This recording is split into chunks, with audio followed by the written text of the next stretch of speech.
Good evening, everyone. We're going to get started now.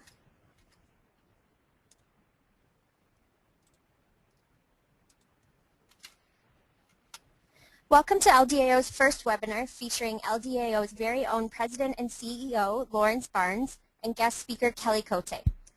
Just to let everyone know, all webinar participants, except for the presenter, have now been muted for the remainder of the presentation. Although once Lawrence and Kelli have finished their presentation, we will be opening up the floor for questions. If at any point during the presentation you experience any technical difficulties, please contact Shannon Malik at the phone number provided on this slide, as she will be standing by to help you. Before we get started, I'm going to help everyone get comfortable with the GoToWebinar control panel that you should be seeing on the right-hand side of your screen. If you don't see the full panel, you should see an orange arrow, which you can click on to maximize the panel. This same button will minimize the panel during the presentation. At the top of the control panel, you'll see the audio heading. If you choose to access the audio portion of this presentation by telephone, you will see a series of prompts on your screen which will allow you to access the audio. Over the course of the presentation, if you would like to ask any of the staff a question, you can enter your text in the box at the bottom of the control panel and choose to send it to staff from the drop-down menu underneath. Finally, the hand raise button can be used to ask a question of Lawrence or Kelli at the end of their talk. If you raise your hand, you will be unmuted so that you can ask your question personally. After the webinar, we will be sending out a survival guide that includes great parental support resources, as well as a link to an online survey about the webinar. All right, that takes care of all of our housekeeping for this evening, so let's get started. Tonight's webinar will be given in 4 parts. To start off, Lawrence will be giving his presentation from a parent's perspective. Next, Kelli will be giving her presentation from an educator's perspective. After this, Lawrence and Kelli will be addressing some of the most common questions that a parent might have when working within the education system to support their children. And finally, we will open up the floor to all of our viewers for an open Q&A where you can ask Kelli and Lawrence questions live. I'd like to introduce our first speaker, Lawrence Barnes, at this time. Lawrence is the President and CEO of LDAO, but prior to this role, he was already a parent of a son with LDs. A lawyer by training, he found that it was easy for him to feel empowered to advocate for his child within the school system. However, he found that his ability to ask the right questions proved to be a challenge. A fluke conversation enabled him to find a path that not only changed the dynamic of his son's education, but one that saw a confident young adult graduate high school and launch into higher education. After 20 years as a global business executive, sought-after public speaker, and TV host, his time is now dedicated to changing the perception of learning disabilities and the individuals that it impacts. And now I'm going to turn the presentation over to Lawrence.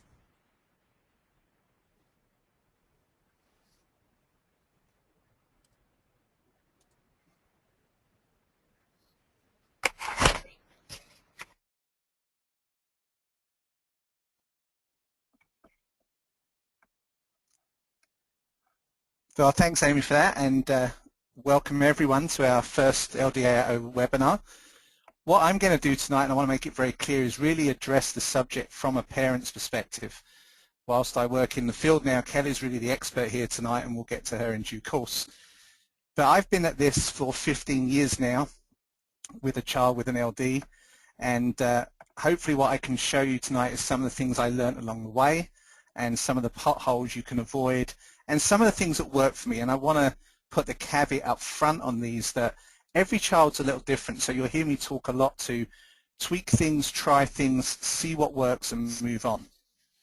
So just to give you the quick background on Jake, Jake was struggling in school from about grade 1, was officially diagnosed in grade 4, and really it was from that point that the hard work for us began.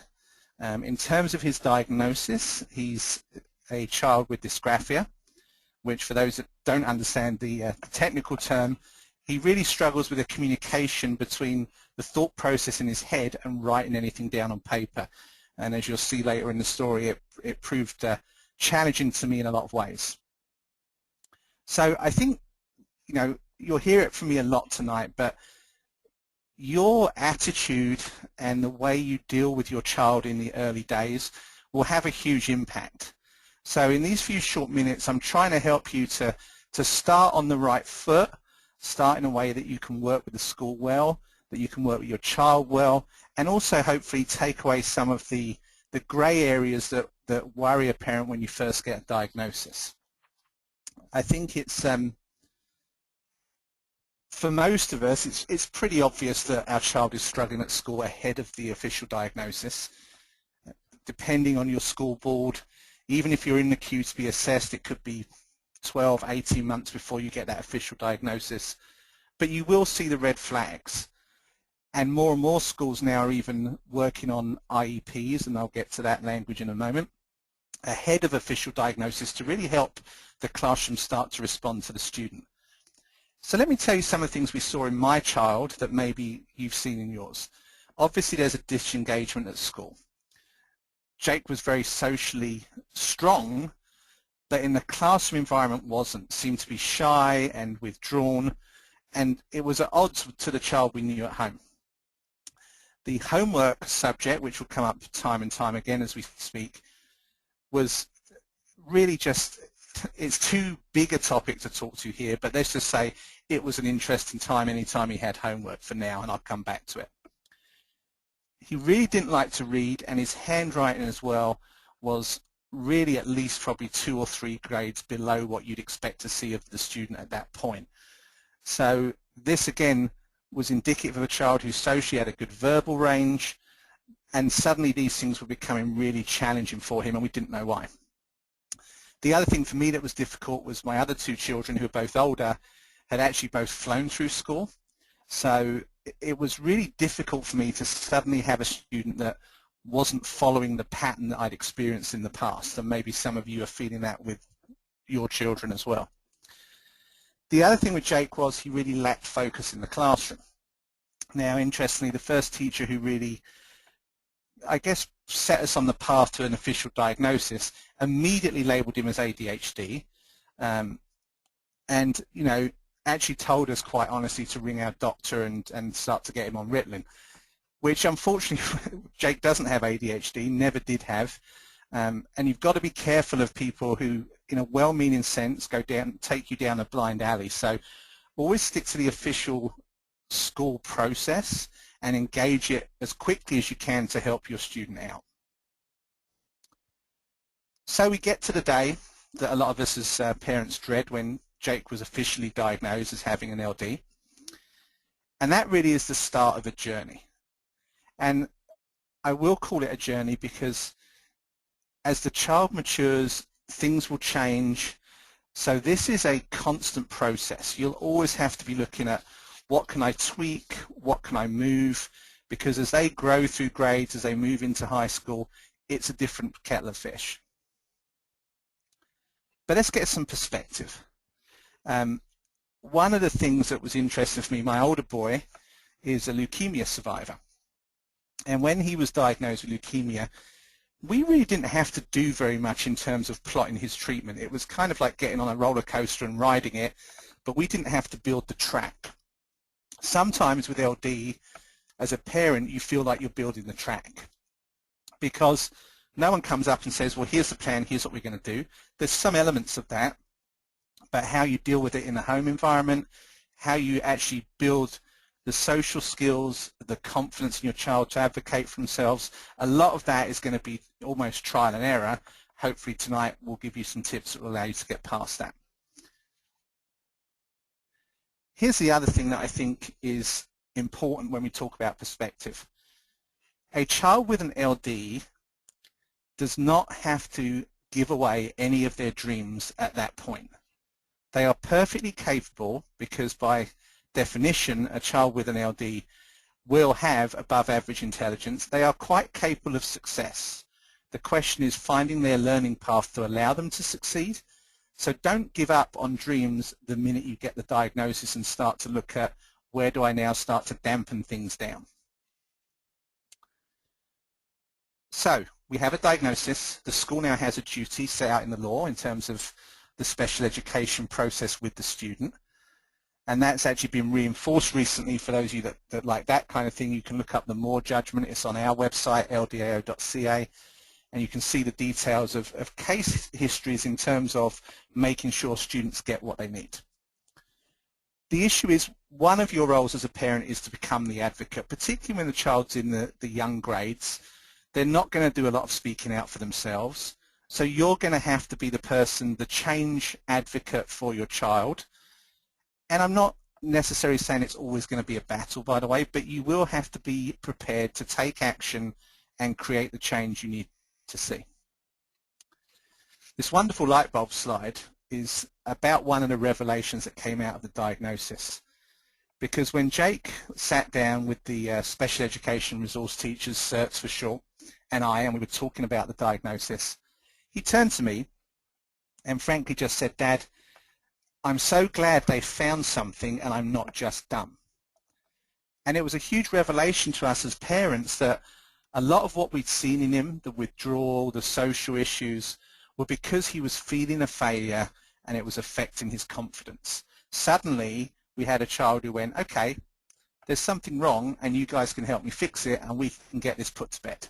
And it changed his attitude to school almost overnight. The other thing that's terribly scary, I think, as a parent, is the whole word disability. And even in the field, there's lots of debates. You'll probably hear and read things where people will talk about learning differences rather than disability. The way I see it, and as you heard in my introduction, I'm a lawyer, so I do tend to lean this way. The reason disability is a strong word is because it also brings with it strong human rights. And that could well, for some of you, be important down the road, because that means that there's protections in law for your student, for what that has to be provided, not just through school, but at a higher education level. And then, of course, into adulthood, there are now human rights that will affect their employment and other issues going forward. So I know it's a scary word. I know no one likes it. And I know as a parent, I felt, oh my goodness, what am I going to do with this label? But frankly, it does bring with it a lot of protection. Okay, so there's a quick checkered background. Let's talk about, we're now on this roller coaster, we're on the ride. What do we do as a parent to try and help support our student, support the teachers, and get to grips with what's going on?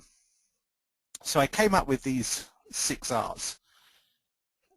Firstly, you need to research. One of the things I spent a lot of time doing was understanding dysgraphia, understanding how it displayed itself, understanding its impact on learning, reading things about LD in a broader sense, really equipping myself to have an educated discussion, an informed discussion, and making sure, particularly now with the internet, it's easy to stay on top of anything that's current.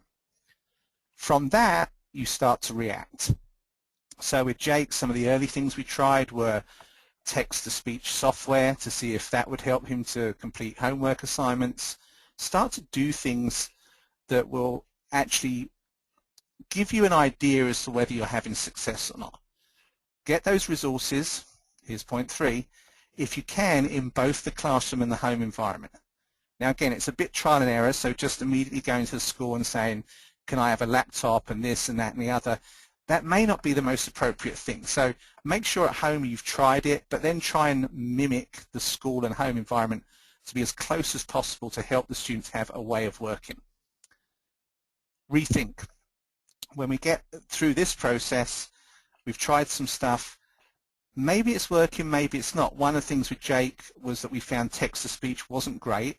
So instead, we worked on his keyboarding skills. He found that much easier. We found some software that helped him have fun and learn and increase his speed, and that was where we went in the longer term. Resolve is you are going to have times when the classroom environment or your student is not working, and you know as a parent something needs to happen. So go in, talk, work with the teachers, work with the CERTs, work with the school, try things, and let's make sure that as a team we change the environment for the student. And finally, recycle. So what I mean by this is we keep going around, we keep going through these steps. As the student changes, one of the obvious transitions from elementary to high school. Let's keep going around, use the same patterns. The good old homework issue. One of the reasons this has a slide is because it actually is the issue that for me caused me the most problem. I did a lot of things that as a parent weren't probably wise because I wasn't used to a student that just wasn't completing assignments. Having said that, it also is a really good barometer of how you are doing and whether you are improving and your student is improving. So let's do one thing, and here's my first real solid thing to try. I kept a homework diary. Every day I made some kind of note to it as we tried different things, as they did different things at the school, for example, highlighting notes to help Jacob actually get through it easily. We made notes about was it working, how much time was he spending, so that when I went back into the school I could really give them evidence of the impact that we were having on him as a student. And that really does help you when you talk to the teachers to have this homework diary and just have this file that you can say, well, this was working, but now it seems to have stopped, and has something changed? Has the way you're teaching, is it a different teacher? All of those things will be prompted by the stuff you keep at home, and make sure your student is well aware of why you're doing it, because otherwise they could just think, hold on a second, am I just being monitored? The next thing that is and I've called it a guidance tool, the IEP, the Individual Education Plan for your student, is a working document. And the nice thing about this is it really helps you to understand what the school is doing to help your student, and then you can check whether it's working. So think of the IEP as your guidance system, and if you think of your student as the missile in this case, I know it's not the greatest analogy, think of 3 steps. The first one is to aim. So make sure there's goals on the IEP. What are we trying to achieve? Is it we're going to make sure the student reads a book this semester, or whatever it may be, so you can check back. Second A is to analyze. Review your progress, and if something isn't working, whether it be a piece of assistive technology, whether it be a placement in the classroom, don't be frightened to analyze why is this not working. And then the third A is adjust. Go back to the school and try different things. With Jake, often in classes, it was as simple as putting him to the front of the room to see him actually change the success rate in terms of his work. So, and I know I'm whizzing through a bunch of stuff, ultimately we're looking for those signs for success. If the IEP is working, if us and the school are working together, what are we going to see in the student that's going to help us to understand it? Well, the first thing is a rise in self-esteem. And I will say that you can really help self-esteem as a parent by success outside of the classroom. For Jake, he was always a rep soccer player. He had medals on his wall and all of the stuff that went with that. And that outlet through sport, that success through sport, really helped him find his success niche and didn't make him feel that he was just bound by failure at school. The second sign you'll see is the frustration at homework will start to lift as you adopt strategies that work for your student. It may be a time difference, it may be help with notes, reduced homework. School should start to become, I'm not going to go quite so far as to say fun, but at least the frustration will break away, both for you as a parent and for the child. The third thing in terms of looking for your signpost for success is making sure that the school-based team is working with you.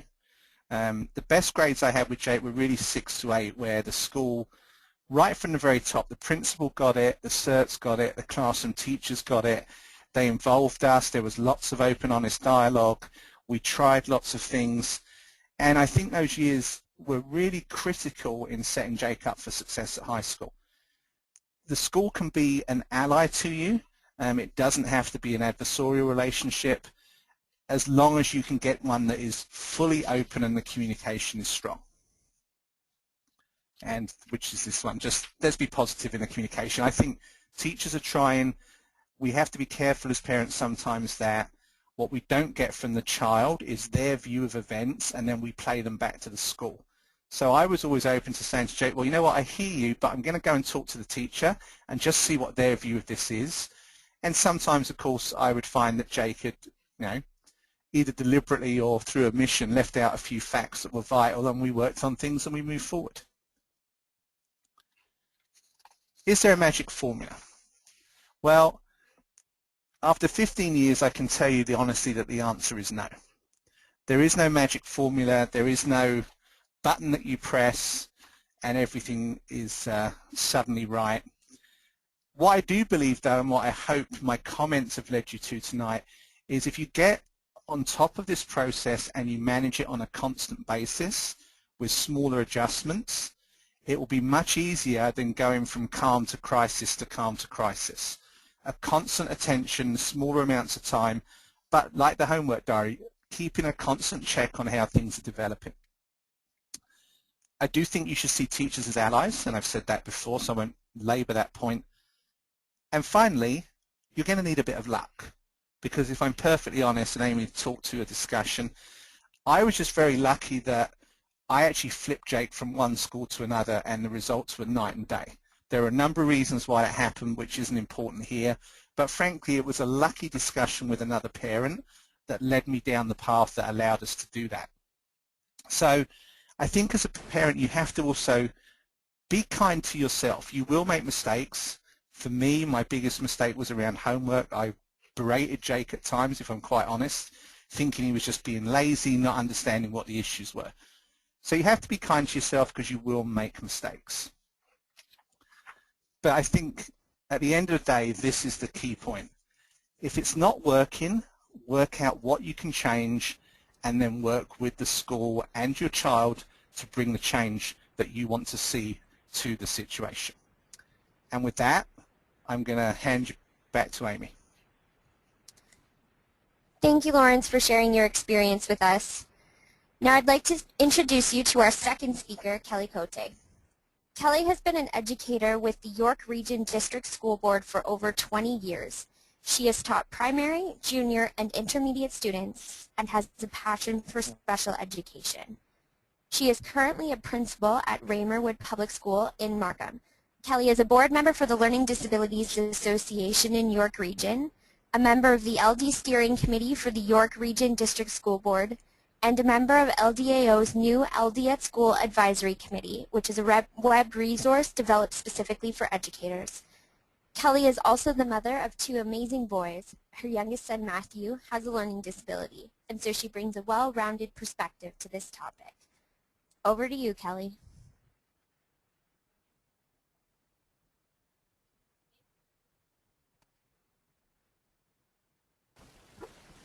Thank you for that wonderful introduction.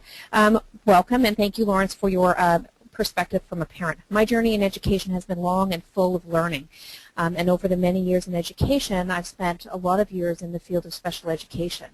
As with Lawrence, you've heard my son Matthew has a learning disability, so my perspective will include that of an educator and also as a parent.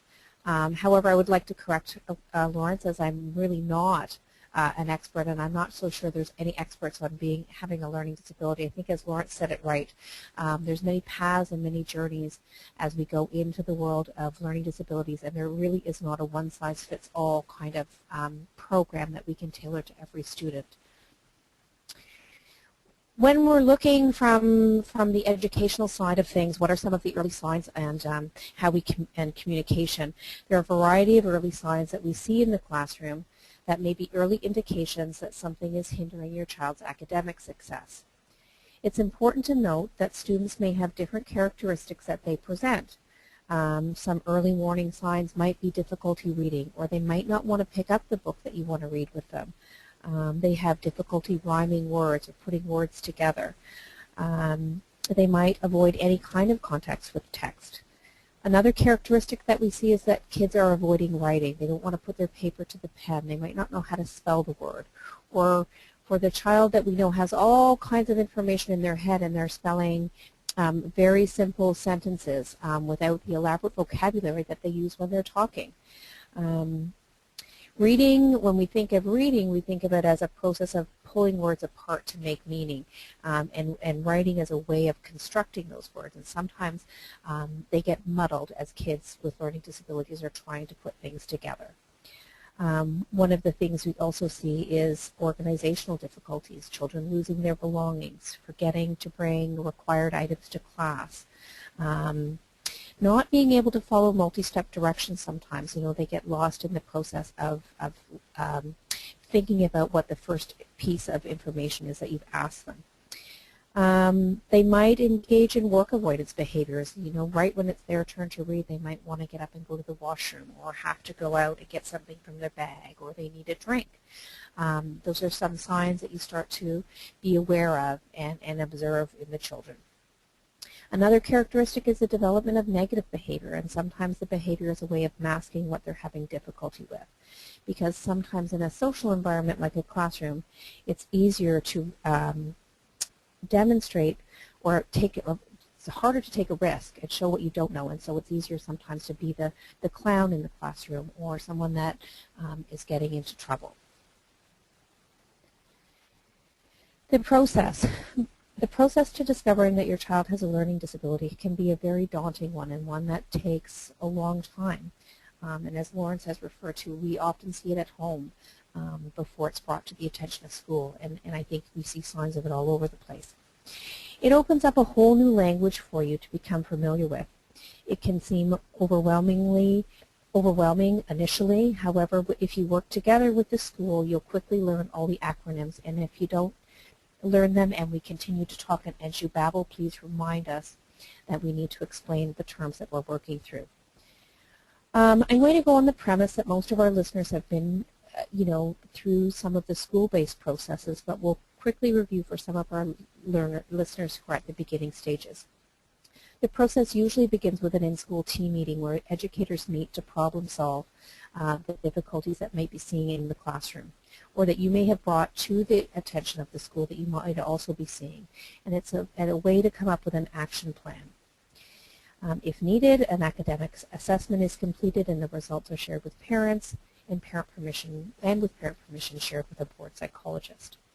Once a psychoeducational assessment is done, a child can be formally identified through an IPRC process. However, there are many boards that have, as Lawrence has shared with us, IEPs without necessarily the formal process while we're waiting. And that's because they deem it necessary that the child start receiving some support and resources that they need along the way. This document is your program. It will contain the accommodations and modifications that your child will receive in the classroom. And these are based on school assessments. But you have to consider the IEP, the individual education plan, as your child's program or guide to how they will access the curriculum and demonstrate their knowledge. IEP, IPRC, continuation, those are all the language that you will be inundated with. Simply put, an IPRC meeting is the process of formalizing service and the identification and level of service that your child will receive. Remember that a student with a learning disability has average to above average intelligence and needs support to ensure that they are able to demonstrate what they know. The psychoeducational assessment will help this and will also make recommendations regarding assistive technology. If you and your assessment suggest the use of assistive technology, please remember that this process can be a long one to acquire, and in the meantime you could encourage your child to make use of technology available at home and school. The more we're seen as partners in their education, the more successful they will be. I would encourage you, after listening to assessment or educational reports, to go home and take the time to reflect on what they mean and come up with some questions. Sometimes it's difficult in the meetings to know the questions that you want to ask, so please come back and share the questions with us, and we'd be more than happy to talk about them with you. Schedule another meeting at any time as you begin to understand. The school-based team, I can't stress enough how important it is to work as a team with the school. There is a plethora of supports available, and for students with learning disabilities, it's not necessarily a one-size-fits-all approach. And as they get older, their needs change.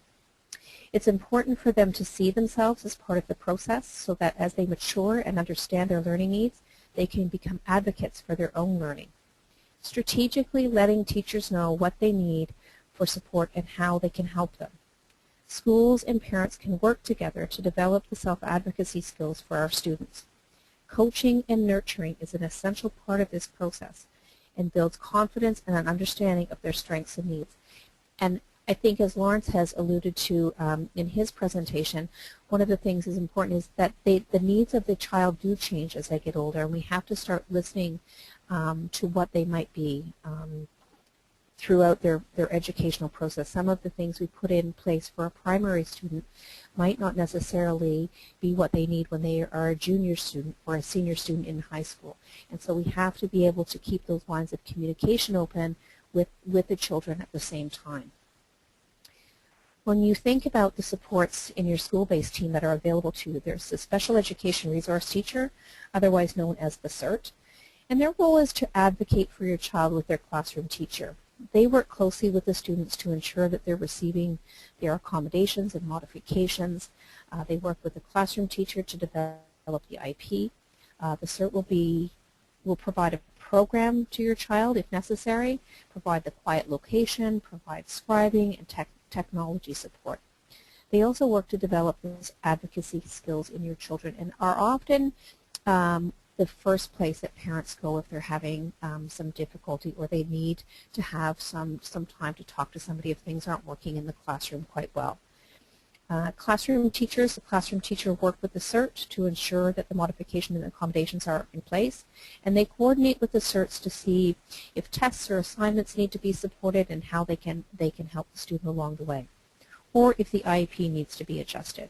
And it's very important to remember, as Lawrence has reminded us, that the IEP is a working document, and it needs to change and it needs to be written on and developed along the way. It's not done once in October and then that's it for the rest of the year. It needs to be continually looked at and revisited. There's support staff in our schools, such as an educational assistant or a CYW that the school may or may not have available, who's able to provide some support in the classrooms. They can provide scribing, they can put together study guides or read questions to the children as they're working. And most importantly, there's the student. The student is the most important person, I think, and they need to let us know what works for them, what's difficult, and what they need.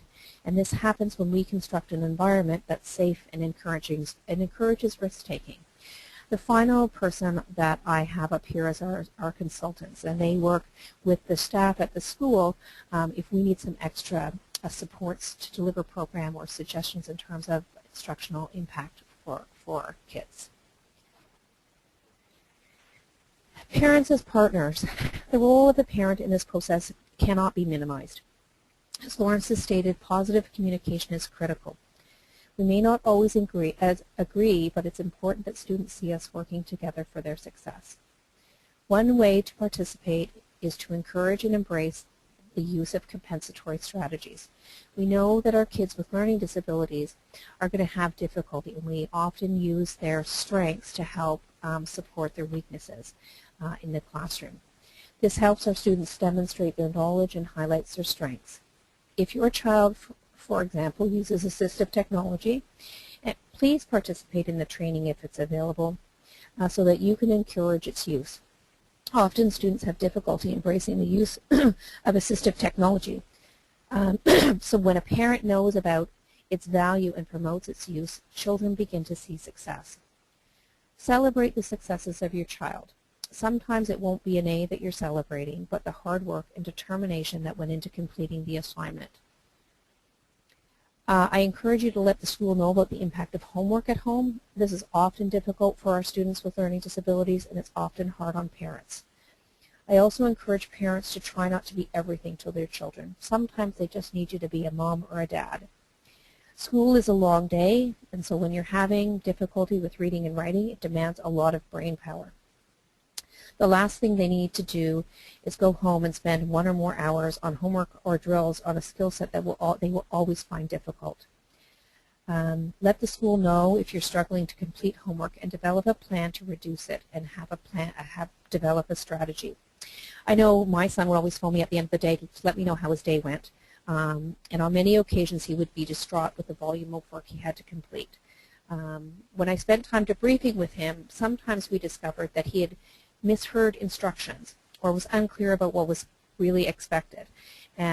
Or if he received a large assignment, he could not possibly break it down into manageable parts without becoming overly anxious. And so I worked closely with his CERT so that if an assignment was given to him, she would send me a quick email to let me know, so that when I when I got the frantic phone call about it, we already knew a plan of attack to kind of break it down and chunk it for him.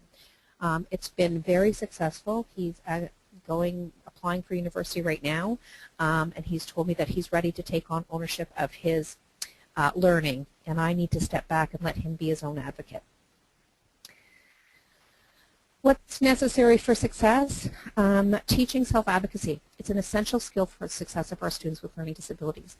They don't need to be ashamed of it. They have average to above average intelligence, and we just need to support them along the way and teach them to understand what their learning disability is and how it impacts them. I think they need to understand themselves as a learner. What do they bring to the table? Embrace assistive technology. It's a skill set that can open up multiple pathways for students. Work as a team. Parents, children, educators alike, we need to work together to ensure that our students are being successful.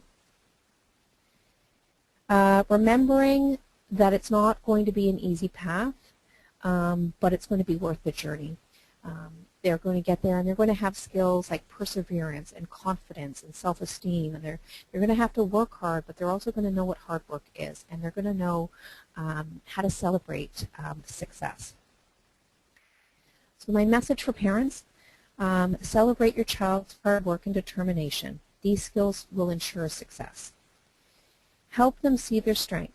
And again, as Lawrence has said, they might find this outside of school. They might not find it in school, but it's important to have something that they can see that they are successful in right away, and something that might not necessarily take a lot of work, because schoolwork is going to take a lot of work.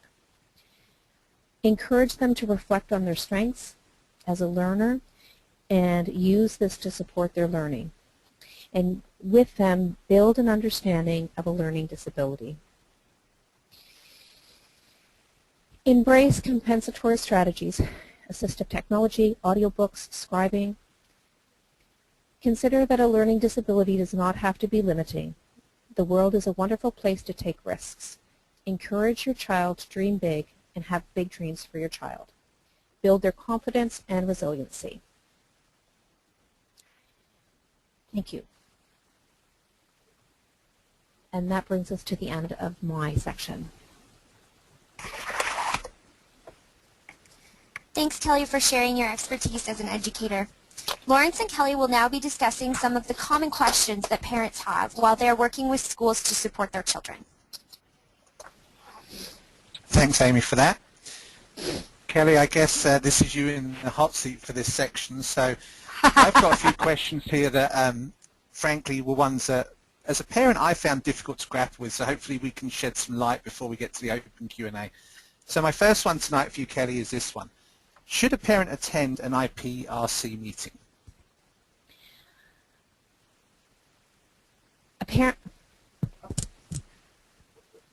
Hi. A parent attending an IPRC meeting. Usually, parents can attend. Often the work is done prior to the IPRC meeting. The IPRC meeting is really a formalization of the process. It's usually a 10-minute meeting where we walk through the paperwork. And so if we've done our job well, we've explained all of that ahead of time. This is what's going to be happening. These are what the supports are. So while I don't want to say they shouldn't attend, hopefully if all of the work has been done ahead of time, there's not going to be anything surprising at the IPRC meeting. Okay, good. Next question. So we've done that, Kelly, we've done the IEP and the assessment gap in terms of timing. I know your board in particular doesn't do IEPs ahead of assessments if it can avoid them.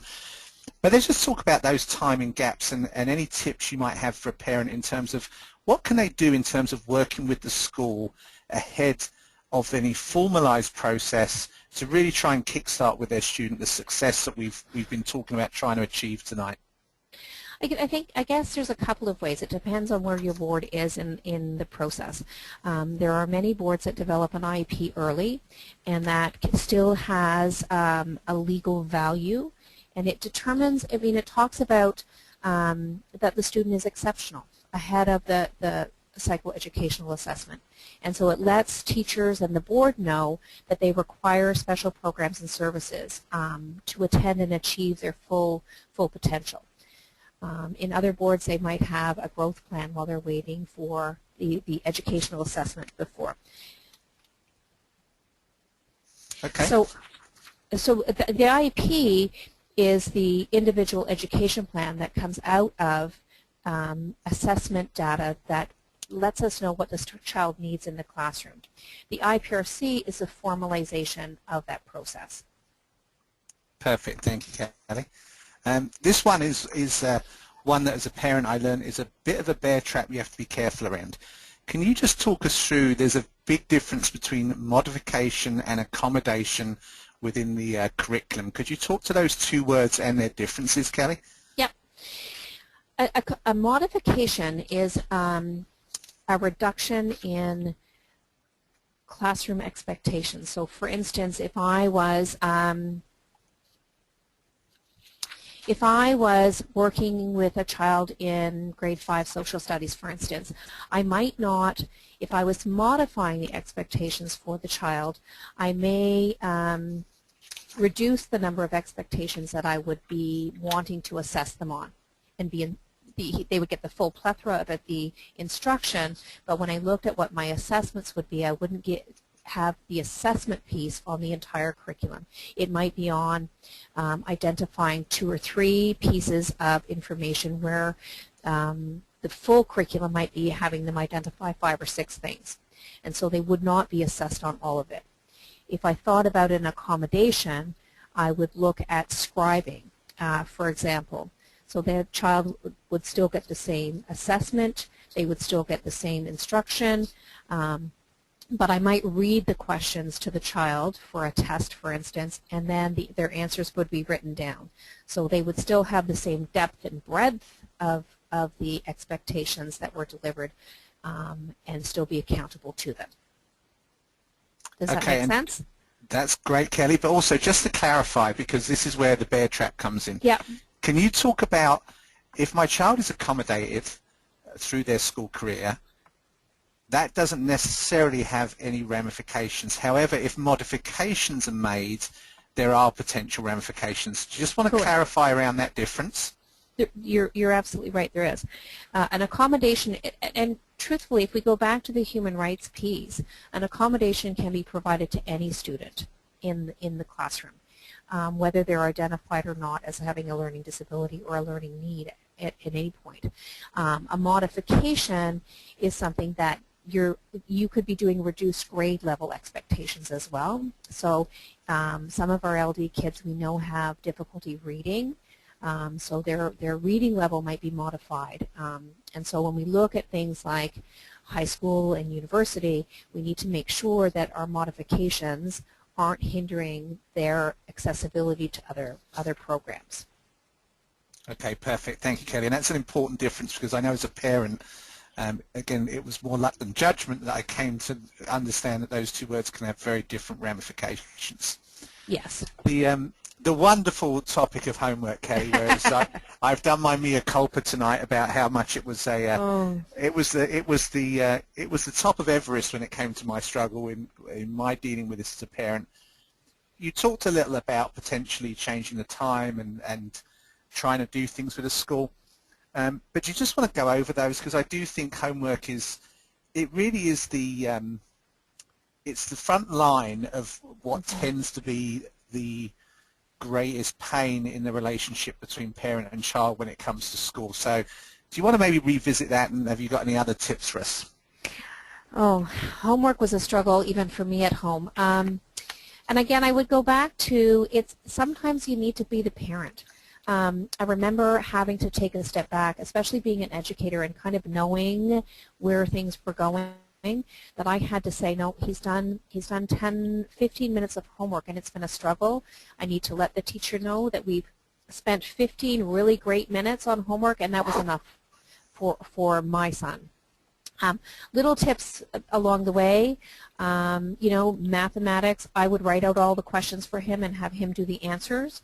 I would make sure that the school knows when things are difficult because that's really important because often parents see a different child at home than we see at school.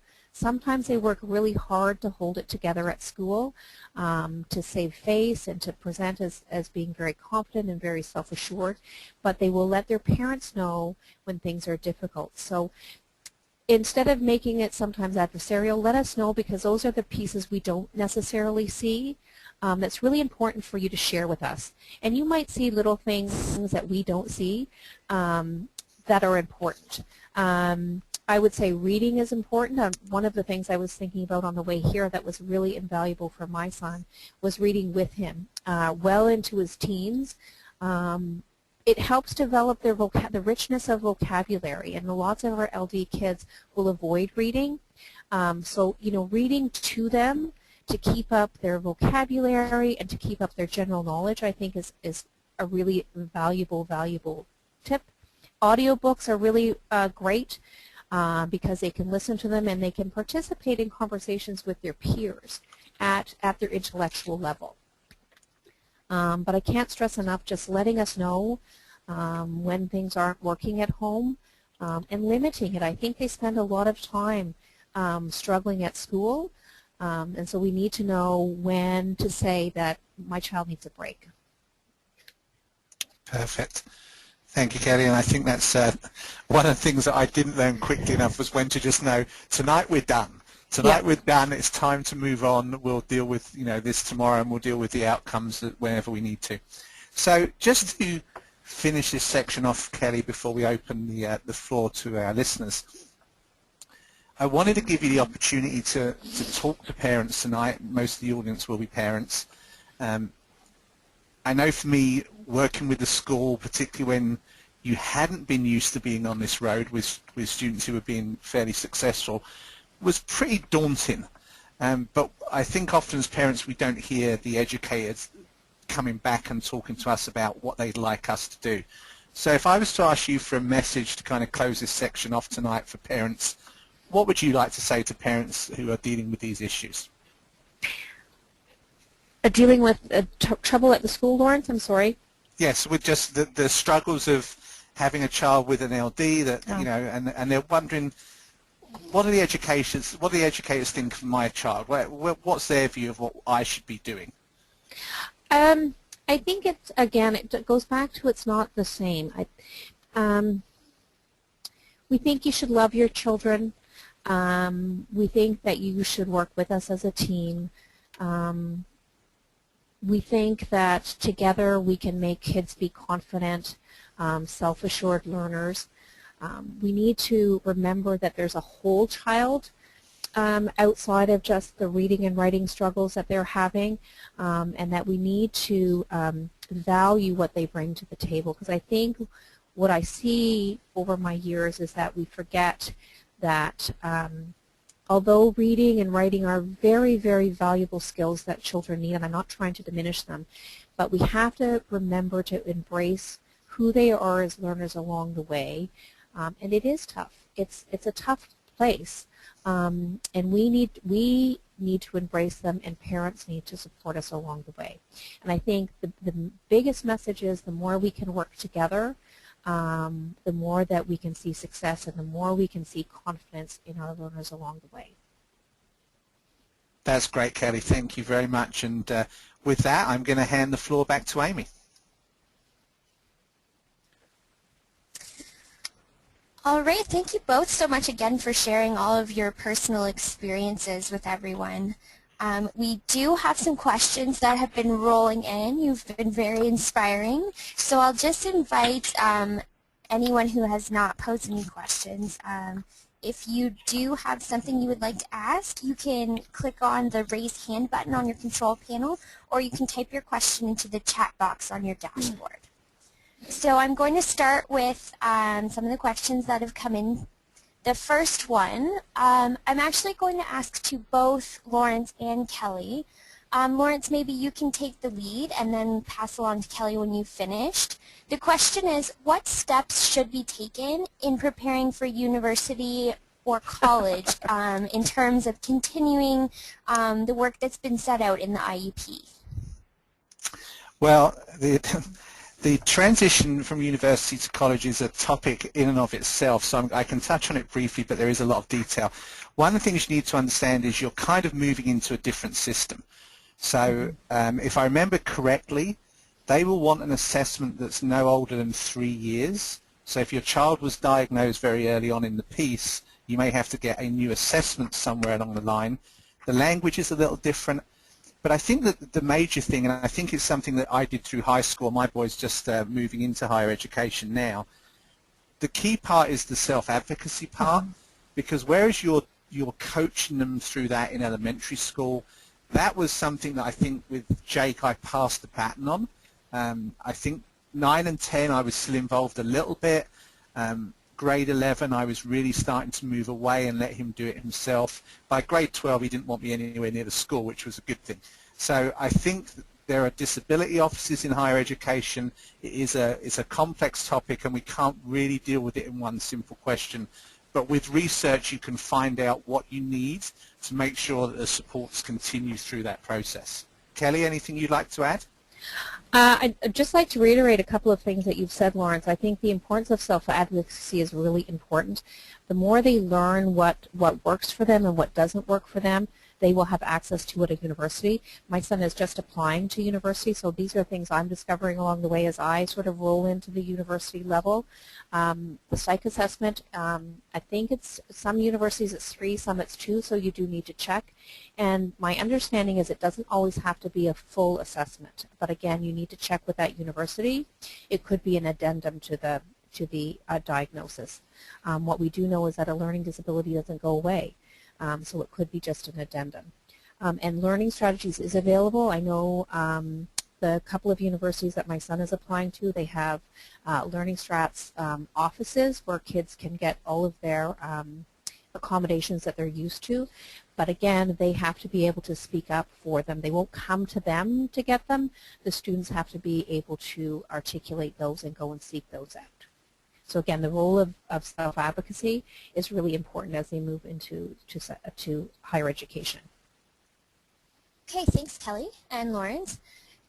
The next question that we have is from Anna, and Kelly, I'm going to send it over to you. The question is, should the IEP be produced in written format? I think that depends on your board. Most boards have an electronic version, and I guess perhaps your question is referring to it being a working document, and so if it's written on, it's a little bit more fluid. I don't think it really matters whether it's written or typed, but it can be written all over during the course of the year so that it looks like we're working on it. Yeah, I think that's all I have to say on that one. Okay, thanks Kelly. Kelly, I'm going to send this when you're away as well.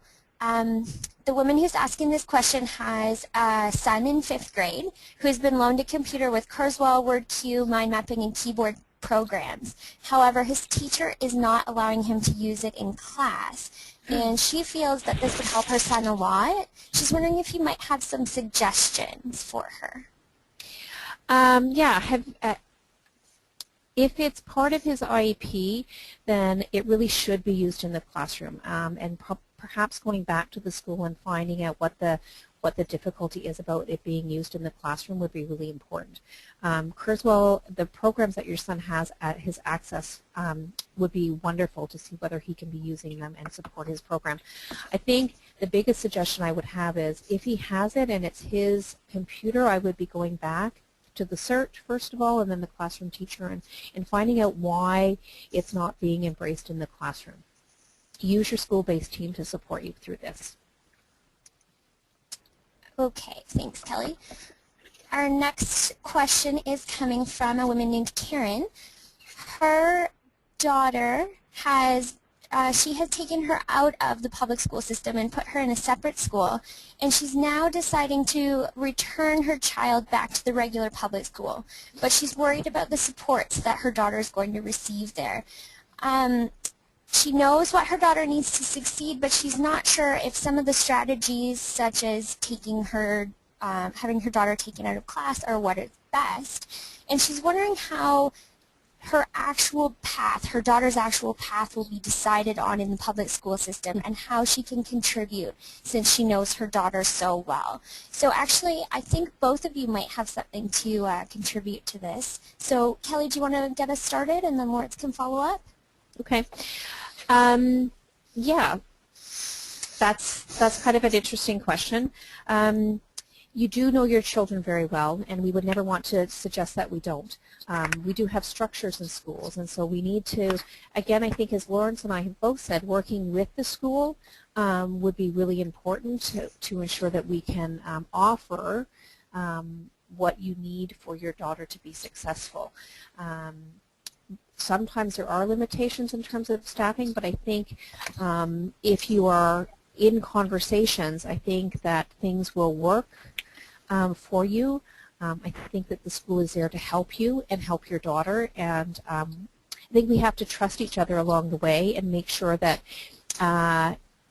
I think, as Lawrence has said and I have said, sometimes it's a tricky process and we have to do things by trial and error, but we both, from both sides, have to be open and keep the lines of communication open.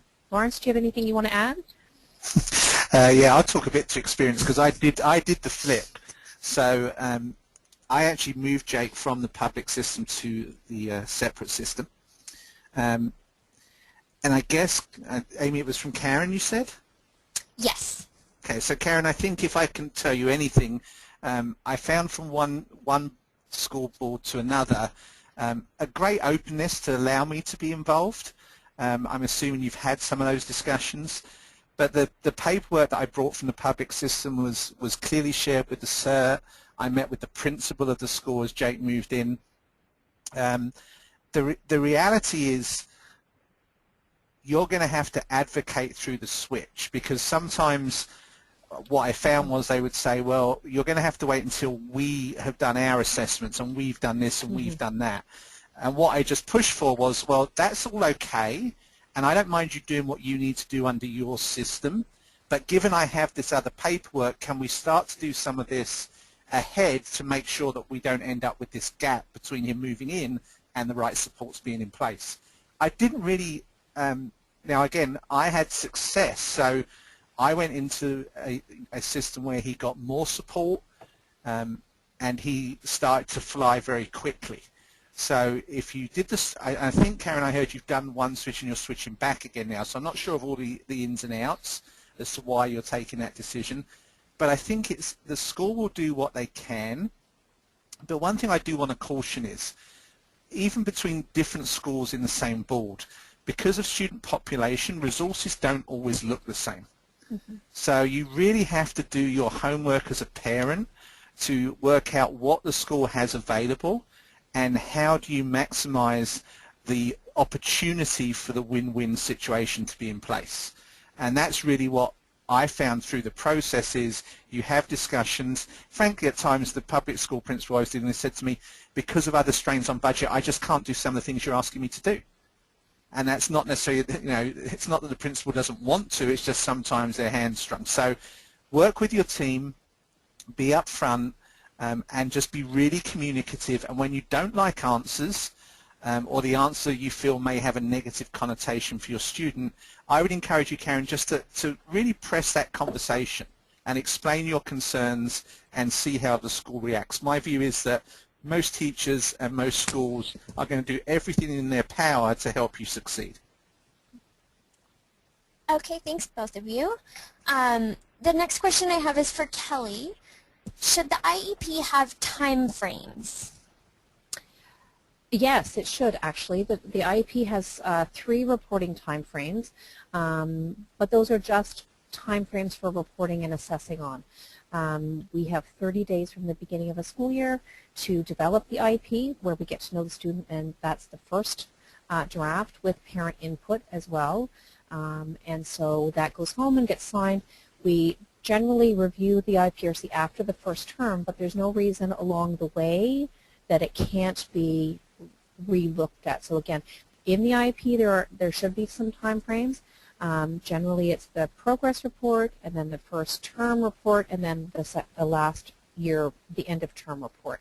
But again, they can be looked at. Those are guidelines for re-looking at it. But if the student is not being successful or is meeting those expectations, then we certainly need to be looking at those all along the way. Okay, our next question is from Stacy, and I'm going to direct this one to Kelly as well. The question is, my child has been diagnosed with an LD and has an IEP in place. Should I have my child identified through an IPRC meeting, and why? Oh. Stacy, that's a good question. I'm not sure where your child is along in the process. The formalization of if the LD has been formally diagnosed through a psychoeducational assessment, then you would move towards an IPRC. But if the IEP is in place without a formal diagnosis at this point, then you would wait until you had a formal diagnosis. I hope that answers your question. Okay, our next question is, where do I get the information to show our cert that the IEP is a living document with parental input? Ours is not aware of that. So I think Kelly will send this one your way as well.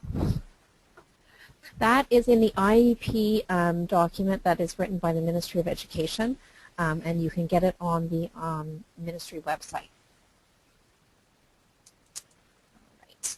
So you should be able to do a search for that, and it will come Absolutely. up. Okay, great. The next question you both might have some input on. You talked about tools that we can have at home, such as keyboarding. Where does one get these tools, or where can we look, is the question. So maybe, Kelly, do you want to start us off? Sure. Keyboarding you can get on your computer. So there's lots of software packages that you can download now from websites in terms of teaching your kids how to type and look at. I used one of the resources I used a lot was iTunes. iTunes has a variety of audiobooks available for kids.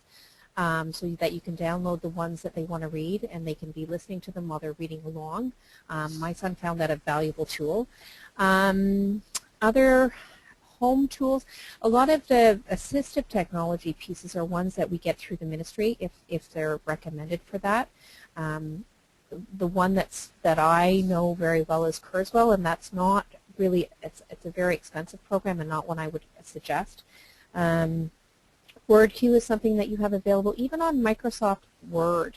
There is a drop-down menu where the kids can talk into the computer, and it will type it for them.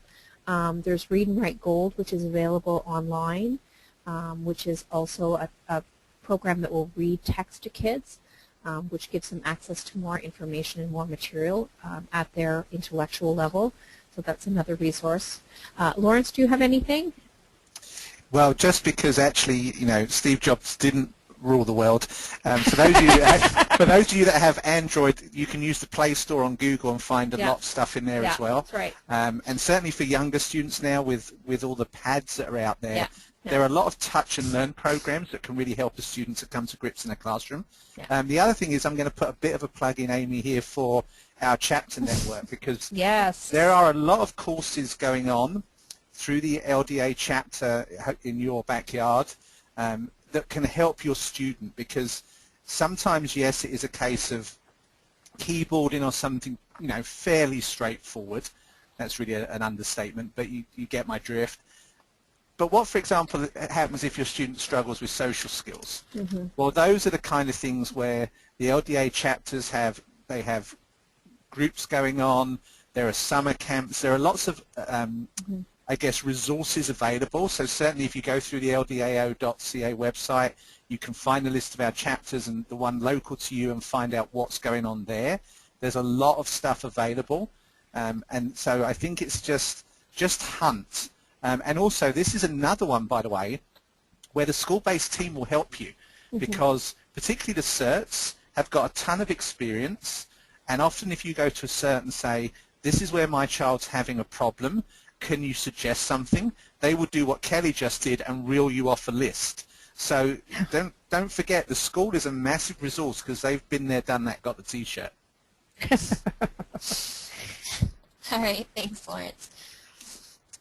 Our next question, how come some kids get missed by schools but get accommodated along the way? For example, they get CERT support outside of their regular classroom teacher's support, but why wouldn't they get an IEP or an assessment done until they're prompted by the parents? Maybe Kelly, you can answer that one for us. Can you actually repeat that question for me? Of course. I was trying to get the gist of it. Yeah, it's in two parts, so I'm trying to reword it a little bit. Let me give it another shot. So some students get support all the way through school from a CERT outside of their regular classroom teacher, but they never get an IEP or an assessment actually completed until the parent prompts them. Can you kind of describe why that might happen? I guess part of it is if they're getting accommodated or support and they're still being successful, then there's probably not a reason to identify them, because the school has probably recognized that with the accommodations that are in place, the child is meeting with success. And because we know that accommodations are available for anyone who needs them, that's what the school is doing. The other piece that we see along the way is sometimes LDs are very subtle, and that they don't always present themselves at early grades. We know that they're struggling, we know, but we're not really sure.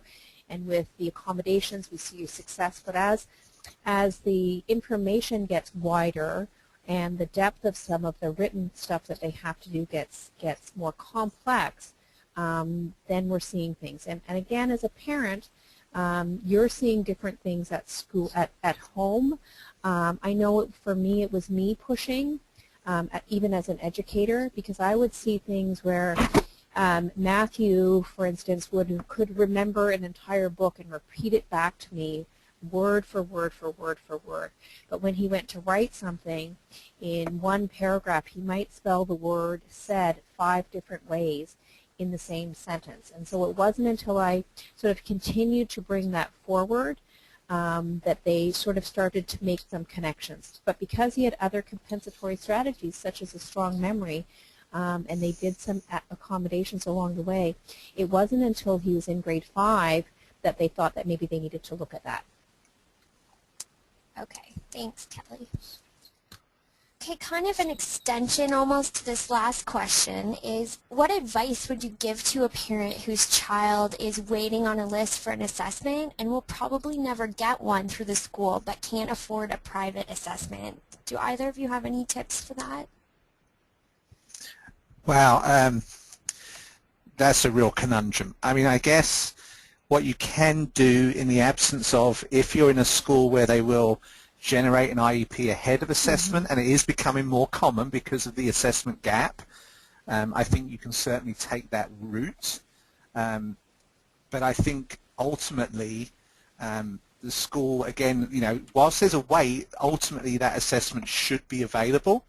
So you would have to be pressing the school, and if really there's a fear it would not get done for some reason, then I think you could potentially take it to you know, the higher levels of the school board, the district superintendent, or whoever you need to talk to as a parent to understand what they're going to do to make sure the assessment gets done in a reasonable time frame. Okay, thanks, Lawrence. Kelly, did you have anything to add? No, I think Lawrence did a great job on that one. Okay, great. Our next question comes from Sandra, and she's wondering, how can a modified IEP be changed to an accommodation after diagnosis and a plan has been put in place so that the child can be brought up to grade level? So, Kelly, I'm going to send that one over to you. I think that comes from some conversations with the school, and you have to, I can't speak sort of fully without seeing the IEP and where the modifications are and whether those really need to be in place. But it's also something that I think that you could bring forward to the school and say, this is where I'd like to move to, and work with the other piece is you need to work with the student to make sure that they understand what those differences will be and what the impact on the learning will be for your child along the way. So it's certainly a conversation that you can have with the teacher. You have to look at where the modifications are. If the modifications are because of reading, and we have a modification in our social studies to access some of the reading material of a social studies program, what are some of those compensatory accommodation strategies that we can be using that may help move it from a modified program to a more of an accommodated program? Okay, thanks, Kelly. We have a question here from Arlene, and I'm going to send this one over to Kelly as well. Kelly, the question is, do you feel that ADHD is being considered as a learning disability by all school boards yet? I've heard a principal state that assistive technology is reserved for kids with learning disabilities and not usually used by kids with ADHD. And she's kind of wondering if you might have some insight as to what the principal might have meant. I don't know. I do know that ADHD is being more and more recognized as a learning disability, and sometimes goes in tandem with a learning disability, but not always. Some of the presenting skills with ADHD are the executive functioning pieces that hinder some of what the children are able to demonstrate that they know. Organization, staying on track, you know, that kind of sometimes put them back where they shouldn't be. That's kind of where I see it. I know in our board, if it is having an impact on their learning, we have made identifications for kids with ADHD as a learning disability because it is having an impact on how they can demonstrate their knowledge. Okay, great. We just have a few more questions, so we're going to try to get through them all before we sign off for the night. Our next question is from Paula. Her child has nonverbal learning disabilities, and he's in grade 8 and will be going to high school. She's wondering if there are programs or supports available for social abilities with peers and even the anxiety of finding his locker and navigating halls and classrooms. And just to give you some background, he's in a Montessori school right now with only 12 other students, and the high school he's going to be moving to has 1,100 students. So, wow, I would begin talking to the high school that he's going to be going to. Certainly working with your student success officer that does the transition piece and asking them about what kinds of resources they have available in the school. I would suggest taking your son to the school so that he gets an idea of how big it is and who he's going to interact with. Most boards will do hand timetabling for kids with learning disabilities and would recommend learning strategies as a course that they would take so that they would be attached to a cert in the building. And if it's a semestered school, learning strats usually takes place in the first semester so that they can start to connect with a caring adult in the building.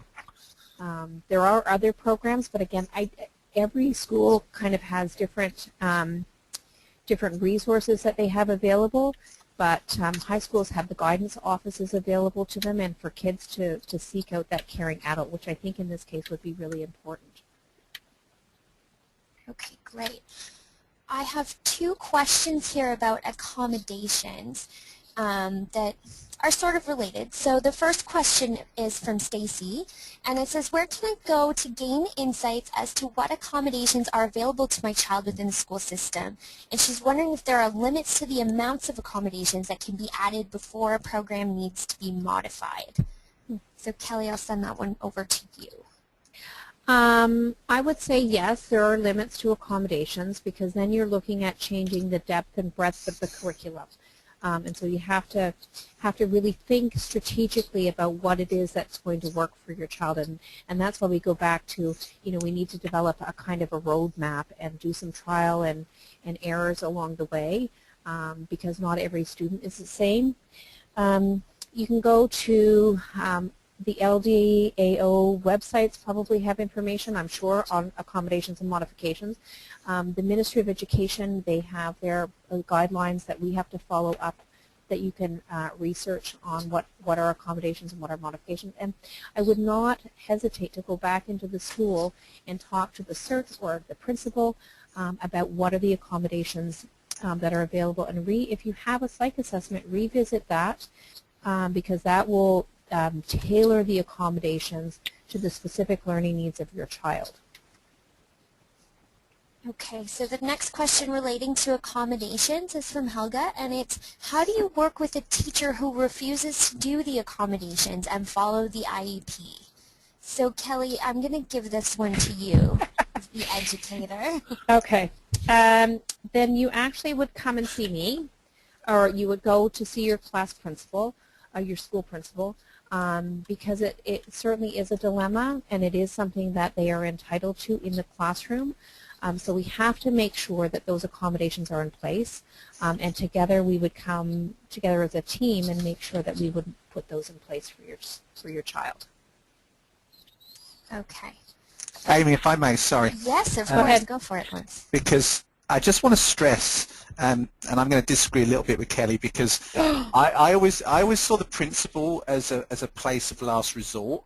So assuming the conversation with the teacher is not producing the result, I would go to the CERT next, because the CERT has a relationship with the parent and with the student. True. And will also have a relationship with the teacher, and there's a little bit of informality there as opposed to bringing the principal straight to the table. So I would suggest that might be a middle step, just because you're not, activating the hierarchy of the school initially, and the CERT may well be able to have a quiet conversation and make sure that some of those accommodations are brought to bear, or if nothing else, would want to understand as the CERT why the accommodations are not being put in place. Okay. Thanks for that perspective, Lawrence. Our next question is also from Helga, and the question is, why is it required to get an assessment in elementary, high school, and then again in university? So, okay, Amy, I'll take that if I may. Okay, of course. So the first one, there's not the assessment from elementary will follow the student to high school. There is not necessarily the need to do another assessment going into high school. In fact, my experience was they look more at the current IEP to look at what's being done and how they move that into their environment. The difference with the universities is, if it's done, and for Jake, mine was done in grade 4, so although the IEPs are changing year on year, there wasn't another assessment done. Now you're going into a different higher education environment where they do things a little differently, and they just want to make sure, where are we at? One of the things, and to not get too technical, but you'll see if you look into research around LD and the brain in general, you'll see this whole idea around neuroplasticity, which is the idea that you can train your brain. You've probably all seen Luminosity adverts about, brain training and stopping your brain getting old. There is a real potential for a student coming out of high school to have slightly different needs than they would have had on that first assessment. So I think it's, whilst I used to see it as awkward, I now see it as actually a good way to actually put another signpost in the road, see where your student is at, and set them up for success in the university environment. So it's just, the brain doesn't stay the same. It actually changes as they go through the education process. All right, thanks, Lawrence. At this point in time, we're actually going to hold off on our questions for the evening. The rest of you who may have submitted some questions, we will answer them, but we will answer them over email.